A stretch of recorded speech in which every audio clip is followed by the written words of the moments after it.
Hola, hoy vamos a hablar sobre síndromes toxicológicos con un enfoque para el examen nacional para aspirantes a residencias médicas. Empezando con el caso clínico, es un masculino de 55 años, campesino, que es traído al servicio de urgencias por presentar de inicio súbito náuseas, vómito, dolor abdominal y dificultad respiratoria. En la exploración tiene una saturación de 87%, una frecuencia cardíaca de 56, una presión arterial de 110/80, temperatura de 36,8, Glasgow de 13, tiene hipersalivación con lagrimeo, diaforesis profusa, pupilas mióticas hiporreflécticas, campos pulmonares con reducción del murmullo pulmonar bilateral asociado a estertores gruesos bronquiales y presencia de fasciculaciones musculares en las cuatro extremidades. ¿Cuál es el diagnóstico clínico que usted sospecha? ¿Cuál de los siguientes compuestos se asocia a dicho síndrome? ¿Y cuál es la primera medida terapéutica a implementar en este paciente? Bueno, los 7 principales síndromes toxicológicos que vamos a ver en esta tabla son los más preguntados en el examen nacional. Empezando con el síndrome anticolinérgico, hay ciertos fármacos o drogas que se van a asociar a cada uno de estos tipos de síndromes. En este que les comento el primero, atropina, algunos antihistamínicos, escopolamina, antidepresivos tricíclicos, antiparkinsonianos se pueden asociar. ¿Cuál es la clínica característica? Pues son pacientes que presentan agitación, movimientos anormales como la carfología, taquicardia, midriasis, membranas secas, disminución de ruidos intestinales, retención urinaria y piel enrojecida o seca. Esta parte de que no presentan diaforesis es una de las principales diferenciales respecto al síndrome simpático mimético, como ahorita vamos a ver. El síndrome colinérgico, específicamente en el muscarínico, que se presenta principalmente en intoxicaciones por organofosforados, carbamatos o cualquier inhibidor de acetilcolinesterasa, pues característicamente en la clínica se va a presentar con hipersalivación, como en este caso clínico, que es una intoxicación por organofosforados, lagrimeo, incontinencia urinaria o fecal, calambres gastrointestinales, bradicardia, diaforesis, miosis característica, broncorrea persistente, que es uno de los objetivos terapéuticos, como ahorita vamos a ver, edema pulmonar, debilidad, parálisis, fasciculaciones musculares, que estas alteraciones musculares y de extremidades se ven principalmente en el síndrome nicotínico, que también es parte del síndrome colinérgico, y letargia. En el síndrome opioide, asociado pues a opioides, como su nombre lo dice, como la hidrocodona, hidromorfona, fentanilo, heroína, codeína, etc. Entonces eso es un síndrome de depresión del sistema nervioso central, igual que el hipnótico sedante. Aquí la característica primordial es que la miosis se asocia más, aunque también se puede presentar en el hipnótico sedante, y puede haber presencia de otras alteraciones neurológicas más profundas, por ejemplo, convulsiones. Sin embargo, el edema pulmonar, la hiporreflexia, compromiso respiratorio como bradipnea también se comporta como el síndrome hipnótico sedante asociado a benzodiazepinas o agonistas gamma no benzodiazepínicos, barbitúricos o intoxicación por etanol. Aquí, en el hipnótico sedante, pues se puede observar un poco más la presencia de bradicardia, pero tiende a ser más leve. En el síndrome simpático mimético, pues se asocia a fármacos psicoestimulantes o drogas como las anfetaminas, o fármacos, como les comento, pseudoefedrina, fenilefrina, drogas como la cocaína. Aquí, ¿qué características clínicas va a tener? Hipertensión marcada, pacientes taquicárdicos, con arritmias, agitados, pueden tener midriasis, que es característico del síndrome simpático mimético, náuseas, vómitos, dolor abdominal, piloerección y la característica diaforesis, como les comentaba, comparado con el síndrome anticolinérgico. Por su parte, el síndrome neuroléptico, asociado a fármacos antipsicóticos como el haloperidol, la olanzapina, quetiapina, antagonistas dopaminérgicos, se puede asociar hipotensión, arritmias, crisis oculogíricas, trismus, distonía y parkinsonismo, que son característicos, o bien un síndrome neuroléptico maligno, que es una variante rara, pero más, más mortal. Manifestaciones anticolinérgicas, algunas compartidas con dicho síndrome por el tipo de fármaco. Y en el síndrome serotoninérgico, pues asociado a inhibidores selectivos de recaptación de serotonina, también antidepresivos tricíclicos, inhibidores de monoamina oxidasa, tramadol, etc. Característicamente en la clínica pueden presentar acaticia, temblor y agitación con hipertermia, que aquí va a ser un poco complejos de diferenciar respecto a una enfermedad más severa en un síndrome neuroléptico, hipertensión, diaforesis, hiperreflexia, clonus y diarrea que son característicos. Bueno, en este cuadro les presento el tipo de toxina y el antídoto general que se va a recomendar para cada uno. Antes de hablar sobre los antídotos, pues tenemos que tener en cuenta cuándo se va a administrar la terapia con carbón activado en los pacientes que lleguen con sospecha de intoxicación. Esta terapia con el fármaco del carbón activado se tiene que administrar idealmente en la primera hora desde la ingestión del fármaco o de la sustancia, menos de 2 horas en ciertas circunstancias. Algunas toxinas potencialmente letales que se pueden tratar administrando de forma temprana carbón activado incluyen cianuro, colchicina, bloqueadores de canales de calcio, antidepresivos tricíclicos, glucósidos cardíacos, cocaína, salicilatos, entre otros. Sustancias que no se unen al carbón activado incluyen pesticidas, metales pesados, hierro, litio, solventes, álcalis o ácidos, en los que no se ve un beneficio claro de su administración. Y también en tener en cuenta que existen también toxinas dializables, por ejemplo, salicilatos, metformina, teofilina, barbitúricos, etilenglicol, litio, entre otros.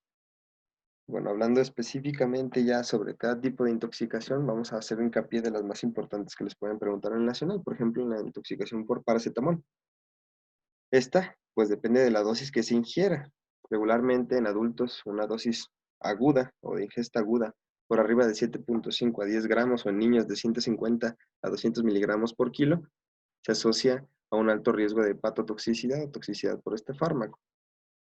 Puede ir desde síntomas muy sutiles hasta una necrosis de hepatocitos muy severa con insuficiencia hepática fulminante. Esta afectación es principalmente debida a los metabolitos activos y no tanto o no como tal al fármaco. Tenemos que tener en cuenta que dentro de su metabolismo y su excreción, un 85 un 90% del acetaminofén es metabolizado por la uridindifosfoglucoronato, glucoronosiltransferasa, y la sulfotransferasa para ser excretado en la orina. Más o menos un 2 o 3% es excretado sin cambios por orina y menos del 10% se metaboliza por el sistema del citocromo P450, específicamente por el CYP2E1. ¿Esto qué va a producir? Pues el metabolito activo que todos conocemos, el N-acetil-P-benzoquinoneimina, que tiene capacidades del sistema óxido-reducción muy importantes, para la cual el glutatión es un sistema antioxidante endógeno a nivel del hígado que nos va a ayudar a prevenir esa intoxicación, esa capacidad de toxicidad que tiene por radicales libres. Pero en pacientes que se encuentran vulnerables a una depresión de glutatión, por ejemplo, pacientes que se encuentran en ayuno prolongado, pacientes malnutridos, se pueden ver un poco más afectados con dosis incluso más bajas de la administración de este fármaco. Característicamente, el nomograma para la intoxicación que se puede utilizar en estos pacientes se llama nomograma de Rumac-Matthews. Antes se utilizaba para guiar la terapéutica y para decidir cuándo se le iba a iniciar el tratamiento con la N-acetilcisteína a los pacientes y actualmente no se recomienda tanto. Este nomograma te decía el tiempo de horas post-ingestión y te decía cuál era la cantidad sérica del acetaminofén en miligramos por litro. Por ejemplo, si un paciente llegaba a las 4 horas después de la ingestión y tenía un nivel de acetaminofén de 150 miligramos por litro, o arriba de ese nivel, quería decir que tenía un alto riesgo de toxicidad hepática y se debería administrar la terapia. Actualmente, pues, incluso una elevación acusada de ALT-AST asociada de una ingesta de paracetamol por arriba de 4 gramos, se recomienda la terapia, entonces ya no se debe utilizar de forma estricta este nomograma para guiarla. Tener en cuenta las fases, que también las han llegado a preguntar en el examen nacional de la intoxicación por paracetamol, las manifestaciones clínicas en cada fase, en estadio 1, 2, 3 y 4. Y bueno, hablando ya de la intoxicación por etilenglicol y metanol, pues son dos alcoholes que se metabolizan similar al etanol, que es el alcohol que conocemos que ingiere la mayor parte de la población. El problema es que el etilenglicol y el metanol producen metabolitos activos que son muy tóxicos. El etilenglicol puede producir el ácido oxálico, que puede ser tóxico a nivel renal de una forma muy importante. El metanol puede producir ácido fórmico, que característicamente puede producir toxicidad a nivel retiniano y producir ceguera, o incluso la muerte, ambos produciendo también acidosis metabólica, para lo cual el fomepizol, que es un inhibidor del alcohol deshidrogenasa, que es una vía metabólica conjunta que también se pueden metabolizar ahí estos alcoholes, se inhibe y se evita la producción de esos intermediarios. Respecto a los anticolinérgicos, el antídoto de elección es la fisostigmina, que es un inhibidor reversible de la acetilcolinesterasa e impide la destrucción de la acetilcolina y produce un efecto parasimpático mimético. Algunos compuestos antimuscarínicos para los cuales la fisostigmina es antídoto, pues se incluyen la atropina, la escopolamina, la mitriptilina, imipramina, antidepresivos tricíclicos, agentes antiparkinsonianos como el viperideno, antiespasmódicos como la diciclomina, la oxibutinina, la tolterodina, antihistamínicos como la difenhidramina, la clorfeniramina, etc. En cuanto a la toxicidad sistémica por anestésicos locales, por ejemplo la bupivacaína, la emulsión de lípidos se postula que puede ayudar a este tipo de pacientes cuando tienen una depresión cardíaca muy severa, debido a que los fármacos liposolubles se pueden absorber en estas emulsiones y se eliminan del sitio de toxicidad, lo que aumenta efectivamente pues, su capacidad de volumen de distribución, específicamente el fármaco liposoluble causante de la toxicidad. También pues, se ha postulado que ayudan al metabolismo del músculo cardíaco debido a que pues, depende principalmente de un 70-90% del metabolismo de lípidos. En cuanto a la intoxicación por benzodiazepinas o hipnóticos no benzodiazepinas, pues tenemos que el flumazenil, que es un antagonista competitivo del receptor de benzodiazepina, es el fármaco de elección. Tiene su inicio de acción 1 a 2 minutos y en un 80% hay una respuesta en los primeros 3 minutos desde su administración. Hay que tener en cuenta que hay compuestos sedativos no benzodiazepínicos que también pueden ser susceptibles al flumazenil como antídoto, por ejemplo, relajantes musculares como el carisoprodol, la clorzoxazona o el metocarbamol, u otros fármacos como el saleplón, la esopiclona, etc. Hablando específicamente de los beta bloqueadores, los antídotos más utilizados pues es el glucagón, aunque actualmente ya se está utilizando más las dosis altas de insulina, las cuales actúan por 3 mecanismos diferentes primordiales, entre los cuales son la capacidad de incremento del inotropismo cardíaco, un incremento del transporte intracelular de glucosa y vasodilatación periférica. Para los bloqueadores de canales de calcio, pues la administración de calcio o también insulina con glucosa. Para el cianuro o el sulfuro de hidrógeno, nitrito de sodio o el preferido que es la hidroxicobalamina. Para la digoxina, pues tenemos que los rangos terapéuticos son muy ajustados en estos pacientes a los que se les administra, que va en objetivo de 0.5 a 1 nanogramos por mililitro. El rango tóxico es cuando es superior a 2.5 nanogramos por mililitro, entonces estos pacientes son muy susceptibles a la intoxicación. ¿Cuál es la característica de la intoxicación por digoxina? Pues principalmente síntomas gastrointestinales como anorexia, náuseas, vómitos, malestar abdominal, hemorragia gastrointestinal o incluso necrosis intestinal. También pueden presentar arritmias cardíacas, como extrasístoles ventriculares, bigeminadas o trigeminadas, bradicardia sinusal, bloqueos auriculoventriculares o sinoauriculares, taquicardia de la unión, depresión cóncava del segmento ST, que es lo que se le denomina como cubeta digitálica, incluso también alteraciones en la percepción ocular, del color verde o rojizo, visión borrosa, entre otras. Aquí pues el tratamiento van a ser con fragmentos PAP específicos para los digitálicos. Para la intoxicación por isoniazida, pues la piridoxina, para el hierro la deferoxamina, que más o menos 100 miligramos de deferoxamina se unen alrededor de 10 miligramos de hierro cuando se administra. Para en cuanto al plomo, pues tenemos que la intoxicación por plomo tiende a ser un poco más crónica en pacientes expuestos, por ejemplo, albañiles o que trabajan en la construcción, que se exponen a pinturas viejas que tienen grandes cantidades de plomo, progresivas, y pues el tratamiento crónico va a variar dependiendo de la cantidad. Por ejemplo, hay literatura que te maneja arriba de 45 microgramos por decilitro, arriba de 60 microgramos por decilitro, iniciar la terapia quelante. Pacientes con intoxicación aguda se pueden manejar con dimercaprol o ácido dimercaptosuccínico. También se puede tener como alternativa el edetato disódico de calcio, pero Este fármaco se asocia a una redistribución del plomo a nivel de tejidos blandos y cerebral, por lo que si se va a administrar se tiene que asociar al tratamiento con dimercaprol. El arsénico con dimercaprol, el mercurio con el ácido dimercaptosuccínico, oxidantes formadores de metamoglobinemia, por ejemplo la dapsona, el trimetoprim, las sulfas o los nitratos utilizados también para la cardiopatía isquémica pueden producir una metamoglobinemia, en la cual se desplaza la curva de disociación de hemoglobina hacia la izquierda y disminuye la liberación y aumenta la afinidad de la hemoglobina por el oxígeno. Entonces hay una hipoxia tisular. Pacientes presentan cianosis, desaturación, etcétera. Para lo cual el antídoto pues, es el azul de metileno. Para el metotrexate, el ácido folínico.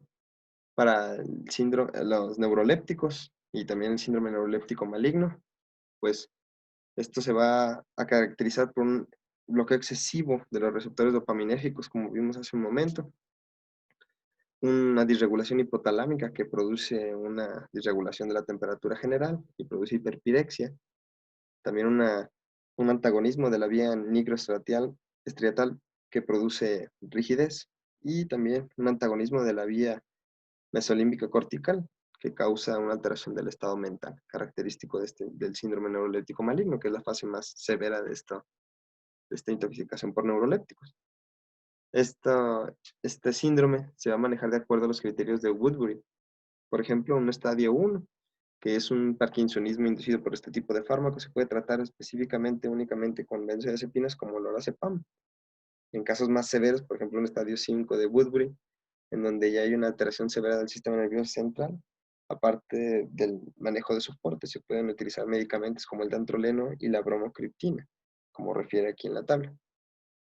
Para hipoglucemiantes orales, dextrosa, glucagón u octreotide, opioides y agonistas alfa-2 de acción central como la clonidina, la naloxona de elección, organofosforados y carbamatos, que son síndromes parecidos, nada más que la diferencia de carbamato es que produce una inhibición transitoria de la colinesterasa, que espontáneamente se hidroliza y se puede disminuir o puede recuperar la acción enzimática de la colinesterasa en 48 horas.